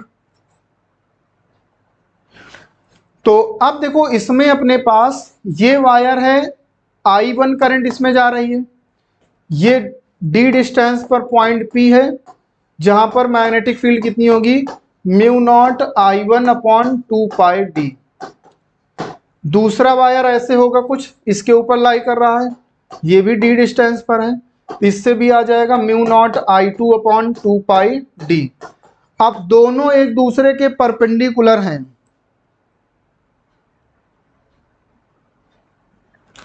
क्वेश्चन कह रहा है कि ये एक दूसरे को ये वायर परपेंडिकुलर हैं। एक अगर अंदर की तरफ है तो दूसरा बाहर की तरफ होगा, अगर एक एक्स वाई में है तो दूसरा वाई जेड में है। एक्स वाई प्लेन का बाहर की तरफ किधर होगा, के होगा, और वाई जेड प्लेन का अंदर की तरफ किधर होगा बेटा, आई एक्स एक्सिस में होगा, आई कैप में होगा। तो नेट जो निकल करके आएगा वो आ जाएगा बेटा under root b1 square plus b2 square. ठीक, तो यहां से बेटा देखोगे तो mu naught upon 2 pi D common हो जाएगा, under root i1 square plus i2 square. ठीक, चले भाई। A thin spherical conducting ring, ठीक है, हमें बेटा फाइंड करना है स्पीड इज v, हमें पोटेंशियल डिफरेंस फाइंड करना है। क्या फाइंड करना है, पोटेंशियल डिफरेंस।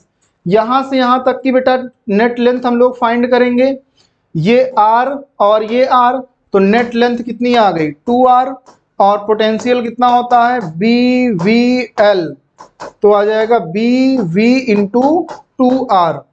क्लियर है, bv इंटू 2r। कल्पना, अयान, आनंद मोहन क्लियर है। चलो केवल यहां से नेट लेंथ हम लोग देखते हैं डिस्प्लेसमेंट टाइप का,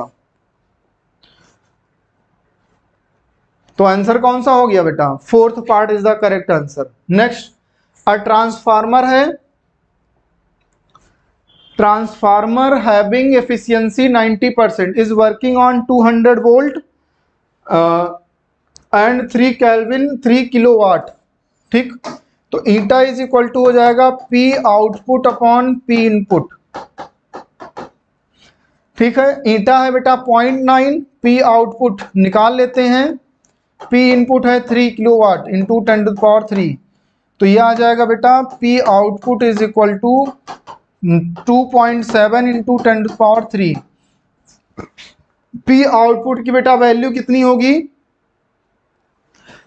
6 एम्पियर बेटा करंट है, V इंटू आई 6, 2.6 इंटू 2.7 इंटू 10⁻3, और जब बेटा V निकालोगे तो 450 वोल्ट आ जाएगा। और हमसे पूछ रहा है current in the primary coil, मतलब इनपुट में करंट, तो वहां पर भी लिखेंगे P input is equal to V into I. P input is the 3 into 10⁻3, V is equal to 200, और I हमें निकालना है बेटा, तो यहां से I की वैल्यू आ जाएगी बेटा 15 एम्पियर। कितना आ जाएगा 15 ampere. Answer is the second part. चलो बेटा आज इतना ही रखते हैं। ठीक, आप देखो अगर नेक्स्ट लेक्चर पर 2015 का पेपर लेकर के आएंगे, लेकिन आज बेटा मजा नहीं आया है क्योंकि तुम लोग बहुत कम लोग थे, स्टार्टिंग में तुम लोगों ने साथ नहीं दिया है ना, तो आज बहुत दुख हुआ है ना, मजा नहीं आया आज। लेकिन चलो अगले लेक्चर के लिए बेटा तैयार रहना। Thank you. अभी 4 बजे बेटा रैपिड फायर भी है ना।